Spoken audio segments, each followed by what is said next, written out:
Hemos visto en este módulo las características del desarrollo infantil y adolescente, los desafíos evolutivos que enfrentan y las circunstancias específicas en cada etapa. Más adelante nos centraremos en la definición de tipos de violencia que afectan el desarrollo en la infancia y en la adolescencia, pero antes de ello es necesario puntualizar de manera general qué entendemos por afectación al desarrollo causada al vivir situaciones de violencia. En este sentido, haremos algunas aclaraciones sobre lo que se entiende por trauma durante la infancia y la adolescencia. Definimos trauma como la experiencia subjetiva de una persona quien siente que su integridad psicológica está en riesgo. Es importante destacar que lo traumático no se identifica en un evento observable, objetivo y externo a la persona, es decir, algo que diferentes personas podrían entender y vivenciar de la misma manera. Lo traumático es, por el contrario, una experiencia subjetiva, propia y diferente en cada sujeto. No todas las personas vivencian una experiencia externa de modo traumático porque no todas las personas perciben de igual manera un riesgo para su integridad. Cada persona de manera particular cuenta con una construcción de la imagen de sí mismo, del mundo y de las herramientas con las que cuenta para enfrentarlo. En base a estos tres elementos, cada persona percibe y vivencia su integridad, aquello que es, que tiene y que necesita para sobrevivir. Todo individuo enfrenta diariamente innumerables situaciones que desafían su percepción de seguridad e integridad. Sin embargo, estas situaciones no son registradas como traumáticas. Lo traumático se gesta, se desarrolla y habita en el sujeto frente a un evento específico que fue capaz de despojarlo de sus habituales y funcionales herramientas de defensa ante un evento que percibe como peligroso. En ese sentido, frente a un mismo hecho, habrá sujetos con experiencias subjetivas disímiles y, por lo tanto, mismos múltiples grupos sintomáticos. Por tanto, no existe un conjunto tipificado de síntomas que den cuenta de manera lineal que un niño o una niña ha vivido como traumático un evento. Es por ello que encontrar denominaciones psicodiagnósticas como única brújula de búsqueda de victimización es un deseo frecuente entre las y los psicólogos porque simplificaría su intervención. Pero se trata de un intento fallido de homogeneizar realidades subjetivas siempre diferentes y que solo puede llevar a errores. Un ejemplo que ocurre con frecuencia es buscar evidencias que atestiguen la existencia de trastorno de estrés postraumático como única respuesta a si un niño, niña o adolescente ha sido víctima de violencias. El trastorno de estrés postraumático se define en función de tres grupos de reacciones. Las experiencias traumáticas quedan registradas en la memoria con tal fuerza que la persona continúa percibiendo imágenes inquietantes de lo sucedido, con reacciones físicas y emocionales muy agudas ante cualquier evento diario que recuerde el suceso. Se intenta evitar por todos los medios situaciones, personas o lugares que recuerden lo sucedido. El cuerpo continúa en alerta permanente y las personas reaccionan de manera exagerada a eventos actuales, como si estuviese a punto de repetirse el peligro. Hay problemas para dormir y concentrarse, irritabilidad, sobresaltos y temores agudos, así como síntomas físicos como dolor de cabeza y de estómago.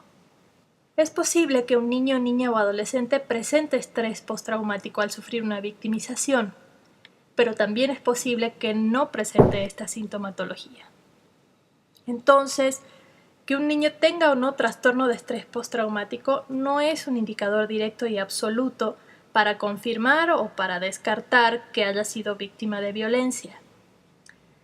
Los criterios diagnósticos que establecen clasificaciones psicopatológicas a partir de síntomas son utilizados generalmente en ámbitos psiquiátricos, en el DSM-4, por ejemplo.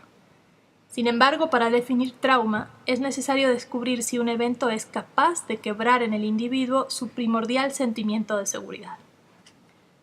Para que un evento sea traumático, debe generar una vivencia súbita de indefensión, produciendo una percepción en el sujeto de no control ante el futuro, generando una desconfianza básica en sí mismo y fundamentalmente en las personas.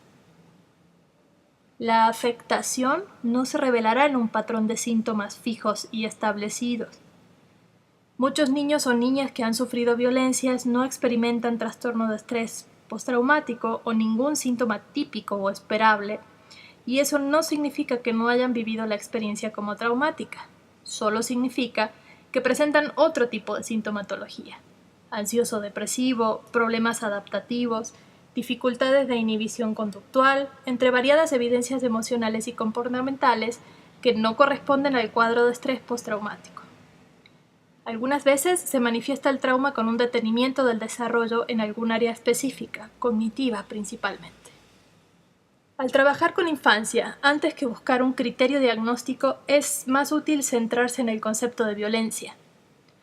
Considerar solamente criterios diagnósticos estrecha la mirada y, en cambio, comprender el fenómeno de la violencia ayuda a comprender mejor la vivencia del niño o de la niña. Al plantear esto, es importante esclarecer el concepto de violencia. Violencia es todo ejercicio de poder que no considera al otro como sujeto, produciéndole un sentimiento de indefensión extremo y, por tanto, provocando una experiencia traumática. Durante la infancia y la adolescencia siempre existe diferencia de poder respecto de los adultos. Cualquier adulto tiene más fuerza, información, conocimientos que un niño o niña. De igual modo, cuando un niño o niña vive una situación de violencia, siempre existe un adulto que no puede ver sus necesidades y sus derechos. El adulto está más preocupado por satisfacer sus propios deseos que por el niño. Esto aplica tanto para situaciones de violencia sexual, física o de abandono. Entonces, cuando un niño, niña o adolescente vive una situación de violencia, quien produce esa experiencia traumática siempre es un adulto. Aun cuando otro niño sea el que le genera una situación angustiante, es un adulto quien debe proteger tanto al niño o niña que es agredido como al niño o niña que agrede. Si además de no proteger, el adulto es el agresor y pertenece al ámbito familiar o representa para el niño un referente de autoridad, los sentimientos de seguridad básica y la confianza en sí mismo y en los demás se verán gravemente afectados. Basta mencionar como ejemplos escenarios donde el agresor es un maestro, un guía espiritual, un tío, una nana, etc. Para detectar situaciones traumáticas a la infancia es necesario entonces tener en cuenta que ser víctima no es un cuadro clínico, lo traumático no está centrado en un fenómeno objetivo externo, lo traumático se construye en la experiencia subjetiva. Lo traumático implicará las áreas perceptual, emocional, conductual y contextual. El trastorno de estrés postraumático no es un indicador exclusivo de abuso o maltrato. Si un niño no padece trastorno de estrés postraumático, no significa que no ha sido víctima de violencia. Todo acto violento es traumático. Ante un evento traumático pueden no aparecer síntomas típicos o esperables. Entonces, ¿cómo se determina si un niño, niña o adolescente ha sufrido una situación traumática? Más adelante se ahondará en la metodología e instrumentos para hacerlo, pero mencionaremos que se requiere intervención especializada en infancia que contemple información sobre desarrollo en general, y también es necesario tener conocimientos precisos sobre la violencia y sus efectos. Se requiere, en definitiva, una mirada integral, compleja, que incluya múltiples variables y, sobre todo, que sea específica en cada caso.